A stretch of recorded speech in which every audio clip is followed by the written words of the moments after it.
In Scotland, Richard Scott, 10th Duke of Buccleuch, occupies a leading position among the landowners of the country.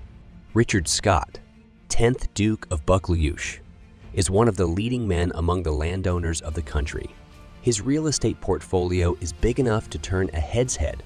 Rumor has it that his real estate portfolio is big enough to turn the heads of seasoned tycoons, spanning an impressive 200,000 acres. Rumors hint at even larger numbers. According to various estimates, their area reaches 270,700 acres, covering the picturesque areas of Scotland and England. And nestled within these bucolic expanses are some of Britain's most historic estates. Bow Hill House and Drumland Rig Castle are prime examples, shining as jewels in the Duke's property empire. Bow Hill, a shining stone beacon of art and history, houses an art collection that rivals many renowned galleries. Bow Hill, a shining stone beacon of art and history, houses an art collection that would rival many famous galleries, works by Canaletto and Gainsborough. Drumland Rig, on the other hand, has hosted a variety of guests ranging from Bonnie to Bonnie Rig. It has hosted guests ranging from Bonnie Prince Charlie to Queen Victoria, although the family has not lived there since the early 20th century. He is in charge of an art collection including a Da Vinci painting, which is valued at $150 million. In addition, he heads the Buccleuch Group, which is involved in various activities, from real estate to gastronomy. However, despite his enormous fortune, the Duke is not prone to hoarding. He took a step that, violating aristocratic norms, he once decided to sell part of his Queensberry estate, designed for 3,000 days of life, for a stay in one of Scotland's quaint villages. This gesture demonstrates that even among the aristocracy, surprises happen, and his children, instantly born into the Scottish aristocracy, grew up surrounded by luxury and debt. Lady Louise Montagu Douglas Scott, born in 1982, was the first to experience the high expectations associated with her birth.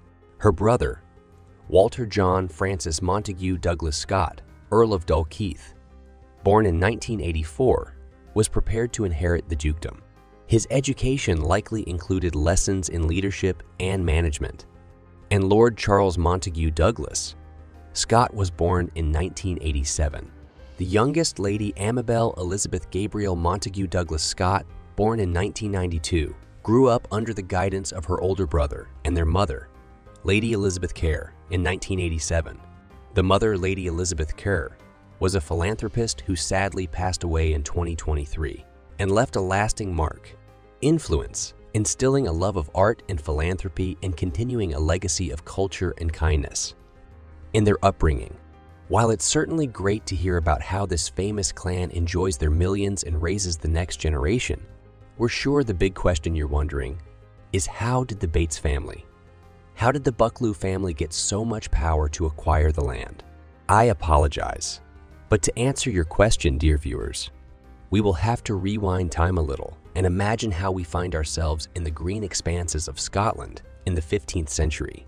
The story begins in 1812, when Charles William Henry Montagu Scott, Earl of Dulcet, ascended the majestic stage as the 4th Duke of Buccleuch and 6th Duke of Queensberry. This was not just a change of title, but a turning point in the family's rich history. A man of many hats, Charles juggled Tory politics with being an amateur cricketer. His elevation to the dukedom in January 1812 was quickly followed by his knighthood in the Order of the Thistle, a mark of respect for Buccleuch's position in Scottish society. Fast forward to 1875, and the Buccleuch estate found itself at the center of a seismic shift in land ownership norms, reflecting the social and economic transformations of the era. But the Dukes of Buccleuch, being astute navigators, used their significant land holdings to strengthen their influence and economic position. In the early 20th century, the Buccleuch family's land empire included several estates, including the aforementioned Queensberry, Langholm, Bow Hill, and Boughton, as well as additional lands near Dulcet Palace in Edinburgh. The interwar years were characterized by the House of Commons being dominated by a plutocratic elite, an elite to which Buccleuch's sons belonged, and the Great Depression of the 1930s was not kind to the Dukes. The 8th Duke, Walter Montagu Douglas Scott, faced his own difficulties, including political contradictions. In particular, his meeting with the German ambassador Joachim von Ribbentrop, which caused a lot of speculation about his political leanings. After World War I.e., the 1950s saw a period of recovery and growth. The Duke, known for his liberal views, notably supported the admission of the Chinese to Hong Kong in 1988 and opposed the feared privatization of the Forestry Commission in 1993. In business terms, the Dukes continued to govern the state of Farnessus. The family's business correspondence was included in Henry Robinson's loose papers. However, as the 20th century drew to a close, the famous Buccleuch family became embroiled in a web of legal disputes that continued into the new millennium. At the center of this twist of intrigue was the will of Walter Francis John Montagu Douglas Scott, a duke known for his vast estates and considerable wealth, extensive holdings, and significant wealth. Controversial details of his will led to a series of protracted legal battles, one of the most dramatic involving a $4 million lawsuit, a claim for the return of a stolen masterpiece by Leonardo da Vinci. This legal labyrinth, involving claims and counterclaims, set the stage for a 19th century filled with controversies that would challenge Buccleuch's legacy as never before. In the beginning, the Duke of Buccleuch, with his characteristic environmental insight, tried to embark on the path of environmental consciousness, paved with ecological vision, attempted to embark on the path of environmental consciousness, a path blazed by the teachings of the Nicholas School of the Environment at Duke University. Here, the Duke absorbed the wisdom of combining environmental policy with economic pragmatism, a cocktail of ideas that was not always to his liking. A cocktail of ideas that did not always find common ground with traditional environmentalists. His controversial position highlighted the delicate dance between economic viability and conservation. In 2010, Countess Buccleuch, the family's chief art advocate, will take center stage. With a collection that would make even the most stoic art aficionado's heart flutter, think Rembrandt and Holbein, the Countess faced the daunting task of repatriating the works of art. The reason for this was the dramatic theft of da Vinci's painting Madonna with a skein from Drumlindrig Castle. The painting's odyssey from theft to recovery highlighted the vulnerability and importance of preserving cultural property.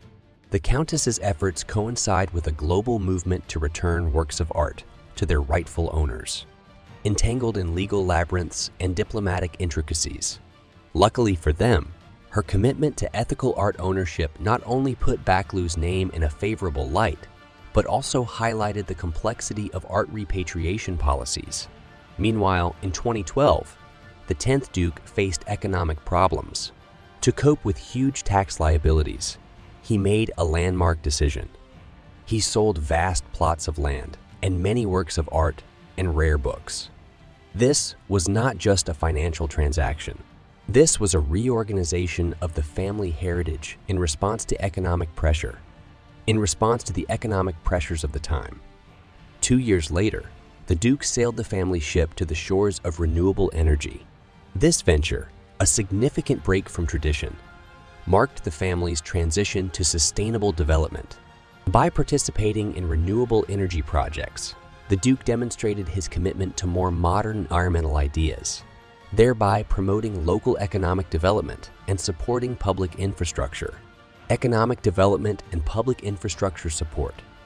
Fast forward to 2018, and the 10th Duke finds himself at the center of land reform in Scotland. Despite initial resistance, he began to reduce his land holdings, a move seen as a potential boon for land reform. After all, in a move that might resemble a tense chess game, Richard Montagu Douglas Scott, 10th Duke of Buccleuch, continues to weave a story about into the 2020s. The Duke, in particular, has committed to creating a more sustainable and diverse business model by selling the Langholm moorland to conserve oxygen. This is a significant step in this direction, combining environmental progress and public benefit. The Duke's influence is also felt in the arts. Borden House, the jewel in the family crown, is bubbling with creative energy, hosting a variety of artistic projects under his patronage. In parallel with the Duke, Elizabeth Marion Francis works in the field of ecology and culture. Montague Douglas Scott, Countess of Buccleuch, has carved out a niche for herself in the arts and culture. She has held senior positions in the most prestigious institutions, from the Scottish Ballet to the British Museum. Despite owning enough land to make God reconsider his actions in Genesis, the Buccleuch family strives to manage its holdings with a distinct sense of commitment. That's all for us, dear friends. Thank you for watching, and don't forget to write comments. See you in the next video. Good luck, everyone, and see you soon.